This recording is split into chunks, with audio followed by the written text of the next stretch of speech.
Hello, friends. Today I wanted to talk about, so you've decided to lift weights, lift heavy weights. So where the heck do you start? Which is such a great question. So when I decided that I wanted to change up my workout routine and that I wanted to start lifting weights, clearly the first question that came to mind was, okay, how do I do this? And how do I do this safely without injuring myself? And I know that all of us have different budgets to work with and different considerations, but I will say that I think making a slight investment in the beginning will pay dividends in the end. So I kind of went in with that perspective. So just quick overview. There's several ways that you can get started when you want to start lifting weights.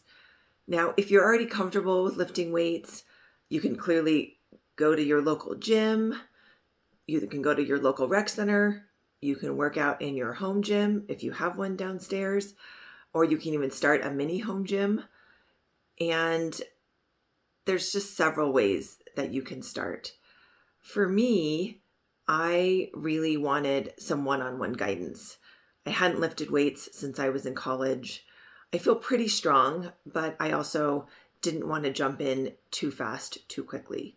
So the first investment that I made just to kind of jumpstart my process was my neighbor Lucy, who is a personal trainer, is right across the street, and she offered free consultations and then an introductory 3-pack. So I immediately jumped on that because that was very affordable and got me started. And I will say, working one-on-one with Lucy was great. She was she was a stickler on form and explained how to do certain things to make sure that I was, engaging my core and my glutes and all of those things. So I really enjoyed working with her one-on-one. So after that initial 3-pack, I did invest in 8 more one-on-one sessions with her. And that came out to about $93 a session. So I knew that this was not a long-term solution for me, as this was just a temporary thing to get me acclimated, to get me comfortable with lifting weights again and comfortable with my form. So that way I would feel comfortable, working out on my own. So my initial investment with Lucy and the one-on-one personal trainings was a little less than $1,000. It was a little about $908. So that jump-started me, but clearly this was not a long-term solution for me. So then I decided to search where would be a comfortable gym or place that I would want to work out in. And just to give you a sense as to my personality, I have always enjoyed group classes. Ever since I was in my 20s, I've always been a group class person. It keeps me motivated.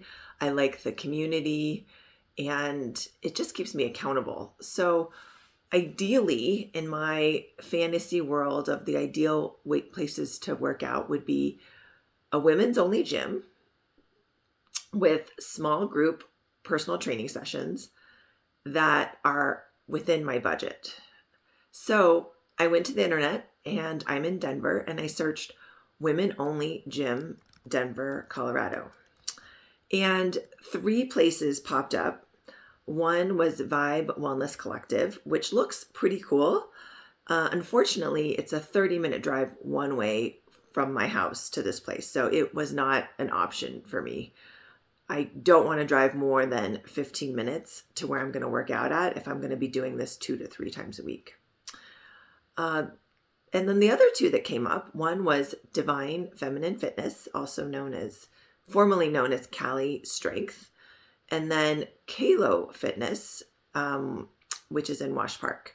So both Divine Feminine Fitness and Kalo Fitness are within that 15-minute drive from my house. So these were 2 that I really wanted to look at and see what they had to offer. So My first foray into Kalo Fitness is they require that you do a one-on-one kind of consultation with them, which I really appreciated because they get to know your goals, why are you interested in lifting? And then they were able to explain, what they do at Kalo Fitness. And they have basically probably what I'm looking for: small group fitness classes, women only, lifting weights. And they do usually 2 days, Monday and Tuesday upper body, and Wednesday, Thursday lower body. And then their Friday, Saturday classes are normally full body. So you technically could lift there 2 to 3 times a week and get all of your weightlifting needs met. So I decided to try them out. And one thing they recommended was that I do 4 one-on-one personal training sessions so I could get acclimated to their setup. Their gym is actually fairly tiny. And when I say tiny, it's just very efficient. They can get 4 to 6 women in a private group training class. Plus, they can have 2 private sessions going around. So at any given time, there is a lot happening in the space, but they make it work and it doesn't feel like too crowded. It actually feels really warm and inviting. So I really took to Kalo Fitness. So I ended up doing 4 one-on-one personal training sessions at Kalo. And those were $120 each, so $480. So I am making another big initial investment.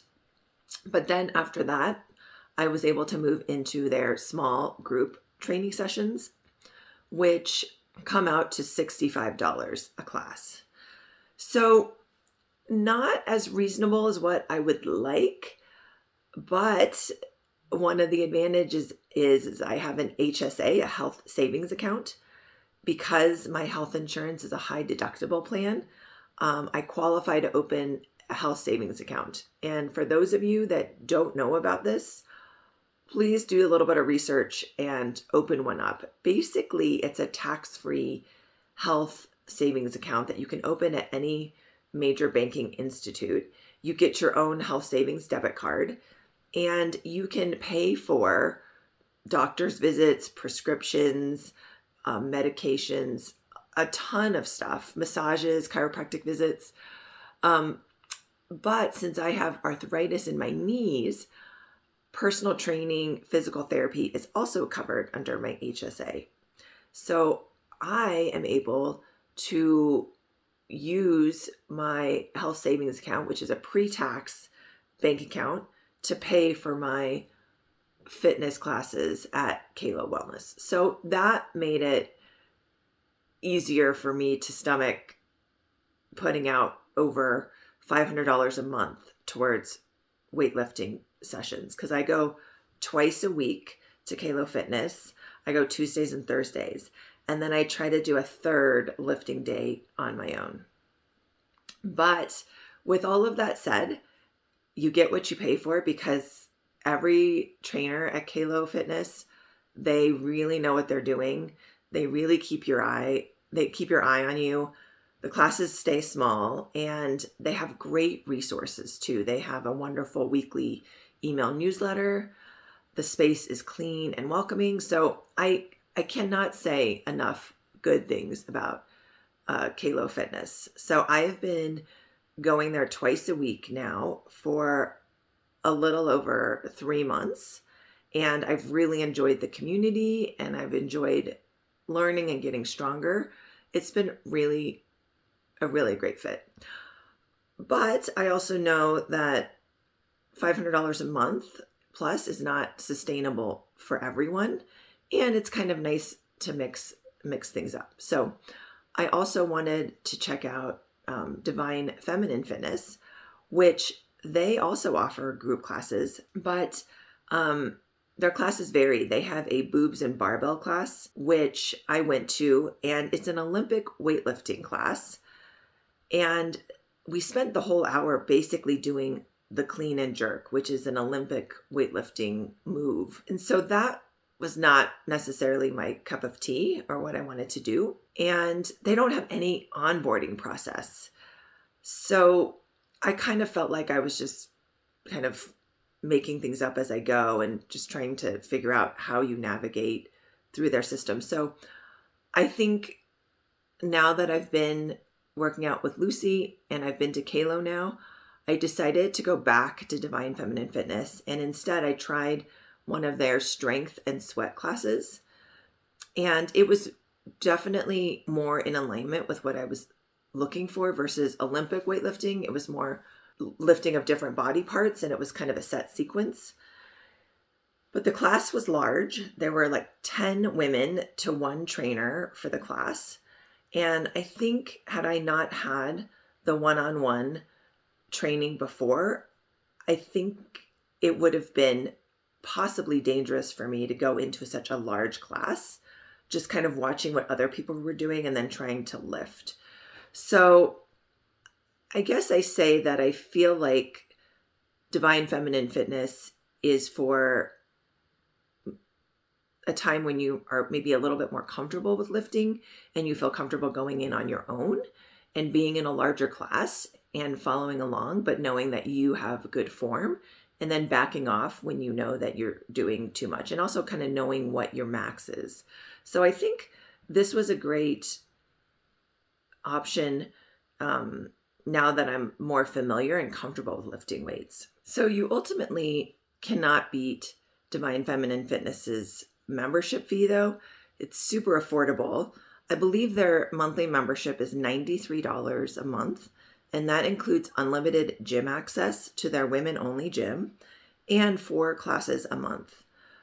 So I am going to give Divine Feminine Fitness a try, where I'm going to join as a member, and I'm also coupling this with Haley Happens Fitness. So Haley Happens Fitness is a fitness app that Dr. Stacy Sims has recommended and she partners with. She does set workouts, beginner, intermediate, advanced, that you pay for, but then all the workouts come into your app on your phone through the Haley Happens Fitness app.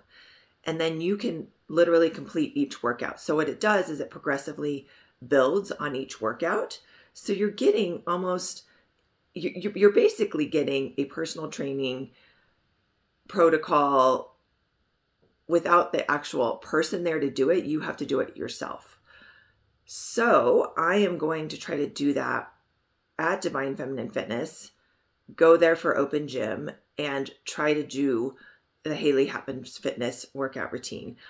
Just so happens that I decided to sign up for Shred, which is one of their 6-week programs, where I'm going to do another video where I'm going to talk about my whole process of starting Shred and then completing it. So I will definitely do a further video on that process, but let's go back to how you can lift heavy and what makes sense for you. So if you're in Denver, you've got a couple of nice options, not a ton of options. I will say I would love to see more come onto the market, but there's Kalo Fitness in Washington Park. There's Divine Feminine Fitness, which is a women's only gym. And then there's the Vibe Collective, which I haven't checked out, but if you live in Sunnyside or the Highlands, that might be a place to see if they would be a good fit. And finally, one of the main ways that many of us are starting to lift weights and working out is just doing it in your home gym. Now, I have a very basic home gym. I have barbells, an assault bike, a rower, and my TV. So I've also been supplementing with watching just YouTube videos. There's a wonderful YouTube woman that I found that is, when I searched Stacy Sims workouts, she came up, and I've been following her 20 to 30 minute workouts if I'm in a pinch or if I'm trying to fit in just kind of a third day workout. And that's been great. But I will say that I feel like it doesn't offer that progressive kind of buildup of workouts. So I think the home gym is a nice way to start. But I think as you advance, you're going to want to have more developed programs than just random YouTube videos. So I hope this was helpful. I hope that you start in just any way that feels super comfortable and easy for you, because that is half the battle is just getting up and starting something. And I know that sometimes budgets can be tight, so hopefully you find something that will fit your budget, but also remind yourself that if you are able to make a bit of an investment in your training journey, that it will pay dividends in the long run, which is better form, better strength, better confidence, and hopefully you will prevent any injury while you're lifting and learning to lift heavy. So good luck. Look forward to chatting with you all in my next video. Thanks.